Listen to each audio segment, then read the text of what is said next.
ISL ചാമ്പ്യന്മാരായ Mohan Bagan super Jains ദേശീയ team ക്യാമ്പിലേക്ക് തങ്ങളുടെ പ്രമുഖ കളിക്കാരെ വിട്ടു നൽകാൻ വിസമ്മതിച്ചത് ഇന്ത്യൻ ഫുട്ബോൾ ലോകത്ത് വലിയ വിവാദങ്ങൾക്ക് തിരികൊളുത്തിയിരിക്കുകയാണ്.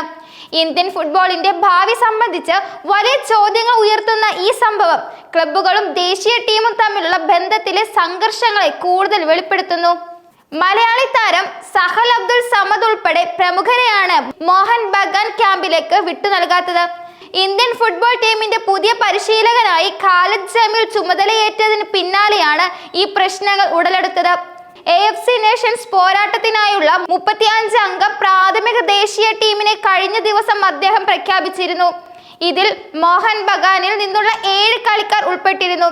ഈ താരങ്ങൾ ക്യാമ്പിൽ എത്തിച്ചേരണമെന്ന് ദേശീയ ടീം ആവശ്യപ്പെട്ടപ്പോൾ മോഹൻ ബഗാൻ കടുത്ത നിലപാടെടുത്തു. പരിക്കേറ്റ താരങ്ങളെ ദേശീയ ടീം വേണ്ടത്ര ശ്രദ്ധയോടെ ചികിത്സിക്കുന്നില്ല എന്ന ആരോപണമാണ് ബഗാൻ ഉന്നയിച്ചത്. ദേശീയ ടീം ക്യാമ്പിൽ നിന്ന് കളിക്കാർക്ക് പരിക്കേറ്റ് തിരിച്ചെത്തുന്നത് ക്ലബ്ബുകൾക്ക് വലിയ സാമ്പത്തിക നഷ്ടം ഉണ്ടാകുന്നു എന്നും പ്രധാനപ്പെട്ട മത്സരങ്ങൾക്ക് കളിക്കാരെ ലഭിക്കാതെ വരുന്ന അവസ്ഥയുണ്ടാകുമെന്നും അവർ വാദിച്ചു. നിലവിലെ ഫിഫ വിൻഡോയുടെ സമയത്ത് താരങ്ങളെ ദേശീയ ടീമായി വിട്ടുകൊടുക്കണമെന്ന് നിർബന്ധിത നിയമമില്ലെന്നും ബഗാൻ ചൂണ്ടിക്കാട്ടി.